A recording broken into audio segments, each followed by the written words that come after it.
a little bit. I hope you had a great Thanksgiving. This is the question of the month from last month, which was only a few days ago, which means I am not that late. The question of the month is, if the Bible says we could be thankful for everything with all the people dying from COVID, should we be thankful for that too?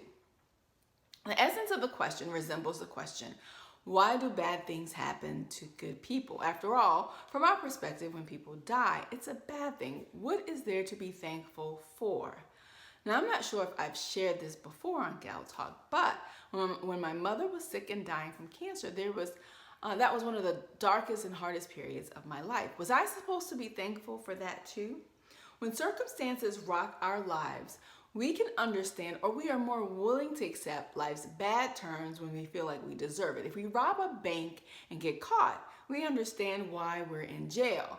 But when devastation like cancer and floods and COVID-19 invade our dream year, we start to wonder how the odds are being divvied up. Sooner or later, we start to look up the ladder of existence and question who's running things. We land on two possible answers. The first possibility is God doesn't exist. Some people believe that believing in a God is a way of coping with negative circumstances. Dr. Ralph Lewis, in an article in Psychology Today, says, and I quote, "Yes, as counterintuitive as it is indeed fully plausible that the universe and all the complexity and life and consciousness contained within it could in fact have emerged and evolved entirely spontaneously and unguided.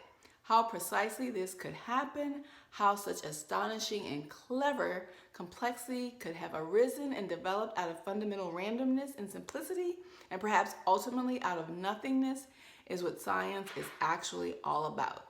End quote. You can put your faith in randomness, but I would say to Dr. Lewis, the reason it seems counterintuitive is because looking at the evidence, it is more likely that God exists than not. The second possibility is that God does exist. But then we have to wonder if he cares about us, and if he does, and he can do something to change whether or not a person or us or anybody that we love could be saved from tragedy. Why does it happen anyway? Let's walk through how that could be according to what God says in his word. The Bible. Job, a man who lived during the telling of the accounts of the Bible, gives us a perspective of how to take negative events in our lives. In the words of Job to his wife, he says, "You are talking like a foolish woman. Shall we accept good from God and not trouble? It is a weak God that we can command. Instead, the God of the Bible, who is all-powerful and all-knowing, can look beyond our finite ability to manage life, to see the twists and turns to come, and present the present value of the future streams of life's experiences to render the best outcome for his kingdom, which ultimately benefits us all."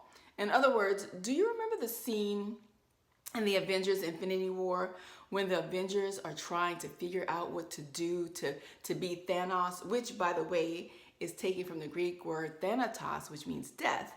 And Doctor Strange starts to wig out, but he's looking at the various possible outcomes and comes up with 4,605,000, and Tony Stark, aka Iron Man, asks him, "In how many scenarios do they win?"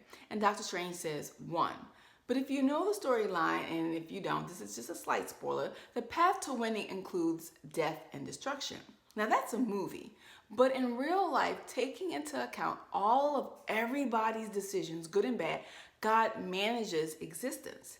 In addition, C.S. Lewis, a Christian teacher, while watching his wife die of cancer, put it this way: "Pain insists upon being attended to. God whispers to us in our pleasures, speaks to us in our conscience, but shouts in our pains. It is his megaphone to rouse a deaf world. While it may be a sad commentary of our behavior, when life is cushy, no thanks, I don't need any help. When life is difficult, we go searching for answers. That's when we come to the end of ourselves, and we need more than we can provide for ourselves. At least some of us can recognize God shouting to us in our pain. Sure, it's easy to dismiss life as a random set of circumstances, but that takes more faith than recognizing the complexity of life as an intentional design of an almighty, powerful God. In conclusion, if you do not have a relationship with God and He is shouting to you during this time, our prayer is that you listen. Don't be afraid to embrace a relationship with Jesus. If you already have a relationship with Him, in your pain, dive deeper, perhaps deeper than you ever have before, into His arms. I admit, while my gratitude attitude had a dim light as I journeyed through the time of my mother's sickness and ultimately her death, I had to trust God more than the way I felt gratitude. I'll always miss my mom until I see her again in heaven. In the meantime, I have found a joy in the strength only God can give when we trust Him, and have learned to be grateful in everything during the most challenging and difficult times. How then can we be grateful for everything, including COVID?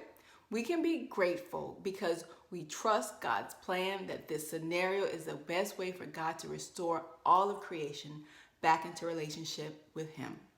This has been the question of the month, and we look forward to seeing you next month.